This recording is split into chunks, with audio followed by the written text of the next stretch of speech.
Pastora, eu queria que a senhora começasse contando da sua conversão, né, que já tem um tempo. Eu queria que a Uhum. senhora contasse pra gente como que foi essa conversão, que essa família não era cristã, então é uma conversão muito boa de Um se pouco ouvir. diferente, né. Eu fui aquela criança que nasceu procurando Deus. Aí você vai perguntar: "Mas como assim?". Eu era aquela criança que sentava sozinha no quintal e conversava com o papai do céu. Eu queria saber quem foi que falou a primeira palavra, por que que as flores são tão coloridas, por que que o céu é diferente todos os dias. Uma criança. E nós não éramos evangélicos, né, e a minha mãe tinha muito medo que eu morresse. Por quê? Porque eu lia Bíblia escondido, gente, desde criança. Eu lia Bíblia, conversava com Deus, fazia meus votos para Deus, frequentava, né, o meio do catolicismo normal. E eu tinha uma carência muito grande por Deus, uma sede muito grande por Deus. Eu conversava com Deus todos os dias. E eu tinha um vazio muito grande que nada preenchia. Porque eu conhecia um Deus distante, um Deus que estava morto, pendurado numa cruz, né, não se focava tanto que ele havia ressuscitado. E nesse sentimento de vazio, eu fui para adolescência, e aí para preencher o vazio eu bebia muito, eu dava cavalo de pau, eu tirava racha, já capotei carro, nada resolvia essas adrenalinas todas.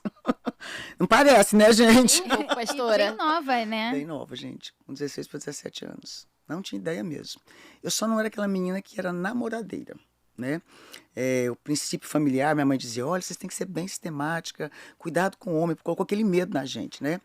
E eu tinha mais ou menos de 14 para 15 anos, eu fui convidada a ser modelo, né? E aí entrei na carreira de modelo, me tornei Miss, fui Miss e modelo até 2 semanas antes de eu fazer 17 anos.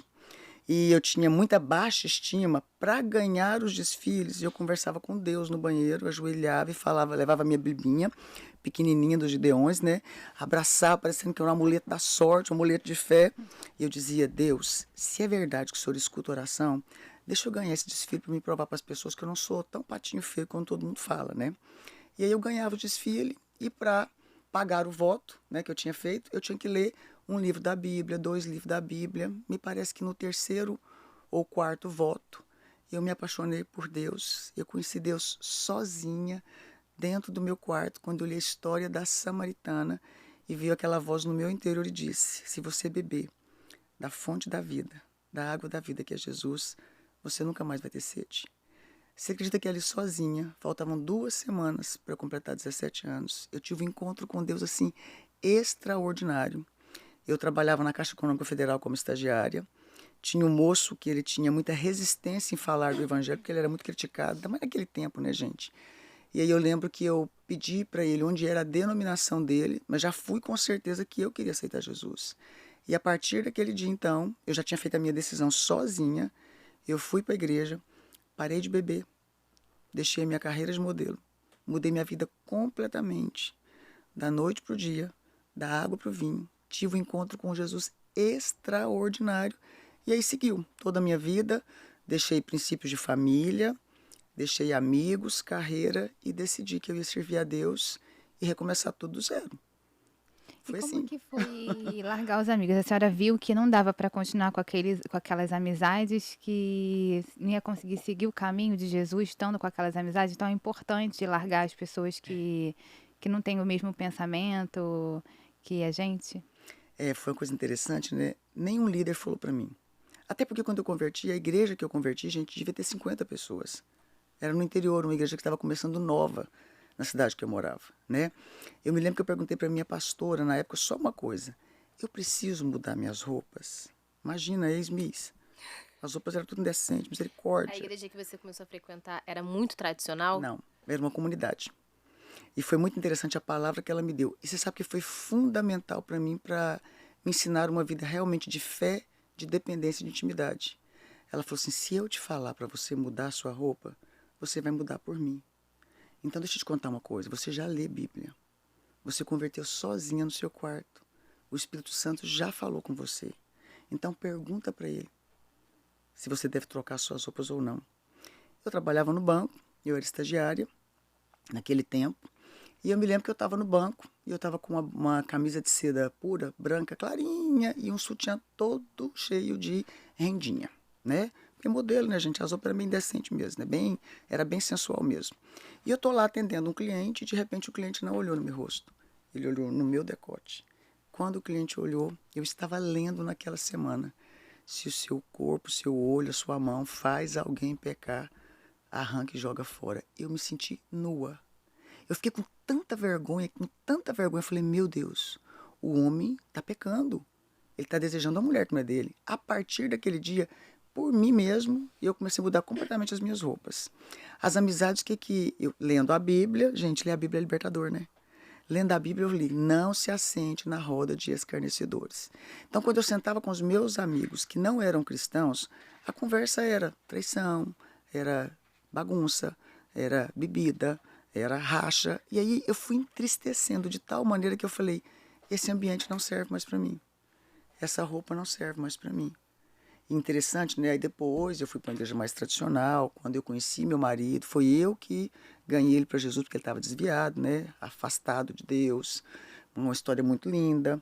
E foi então a partir daí que eu comecei a perceber que eu poderia andar elegante, arrumada, bem vestida, mas que eu tinha que ter zelo por aquilo que eu estava transmitindo ao me vestir. Que eu tinha que ter decência, que eu tinha que manter o pudor e que eu não poderia conviver com amizades que de fato me afastassem de Deus. E foi muito natural, porque foi a vida de comunhão com Deus, foi a intimidade com Deus que me moldou. E eu falo isso com muita emoção. Eu nunca tive problemas de questionar regras no bom sentido. Não pode, tá? Onde é que está escrito? É tanto que hoje o nosso instituto tem uma especialização que chama Síndrome de Traumas Religiosos. Né? Por quê? Porque tem muita gente traumatizada pelo não pode, não faz, mas que a pessoa não teve uma experiência com Deus. Então, assim, para mim foi muito natural. Você vê, eu estava já casada, isso deve ter pelo menos aí 20 anos, não, 19 anos, porque meu filho mais velho, meu filho caçula hoje tem 19. Eu tinha o quê? 6 meses que eu tinha ganhado meu filho. Eu fui trabalhar na nossa empresa, o meu esposo tinha ido para Brasília, e eu fui lá, tinha comprado um vestido novo que não tinha nada de deselegante, tá? O vestido ele era tampado, de manga comprida, justa até na cintura, meio godezinho, mas ele era de malha fria. Ou seja, gruda no seu corpo e faz a forma, né? Era um vestido preto de malha fria. Eu tinha feito uma dieta bacana, tinha feito uma lipo assim, pós, né? Daquele tanto de menino, né? Tava ajeitada, né? Porque pode, né? Afinal de contas, mulher casada cuida das coisas do mundo em como de agradar o seu marido. Fiz pra ficar bem comigo e agradar meu marido, né? Aí eu coloquei aquela roupa bonita, aquele sapato salto, olhei no espelho e falei, ixi, se o Cirino tivesse aqui, ele não ia deixar eu pôr essa roupa, porque ele é bem ciumento. Ainda mais naquele tempo, hoje nem tanto, né? Quanto tempo de casada já? Aí eu olhei assim pro espelho, aí eu falei assim comigo, mas ele não tá aqui, não tem decote, não tá curto, não tá colado, só tá desenhando o corpo, né? E eu fui descer na escada de casa. E eu levei uma pancada como se fosse num vidro. Aquela pancada assim, aí veio aquela voz. O seu marido não tá, mas eu tô. E eu tenho ciúme de você. Volta e troca. Foi uma das experiências mais fantásticas que eu tive com Deus em coisas tão simples. Vocês não têm noção que experiência foi aquela. Era como se Deus falasse comigo, a sua roupa, você trabalha num ambiente secular, você mexe com carro, o dia inteiro tem clientes, e você vai fazer os homens pecar. Então, o seu marido não tá aqui para te pôr freio? Minha filha, vai não, vai dar ruim. Gente, vocês não têm noção. Peguei aquele vestido, tirei numa alegria, botei outra roupa, coloquei ele dentro de um saquinho, amarrei. Falei, às vezes depois Deus muda de ideia, né? Aí eu pego a roupa e uso de novo. Eu falei, então eu deixo para as minhas filhas quando elas ficarem moça, né? Ô, gente, eu não sei como é que uma traça entrou dentro daquele saquinho, picou o vestido inteiro. Anos depois eu peguei. Gente, foi uma experiência, assim, fantástica. Então, meninas, uma coisa, assim, que eu sempre falo. Se você tem uma vida de intimidade com Deus, é muito leve. Porque não se torna uma obrigatoriedade. Se torna um amor tão grande que quando Deus te ministra no coração, não é difícil largar amigos, não é difícil mudar determinados comportamentos para um amor maior.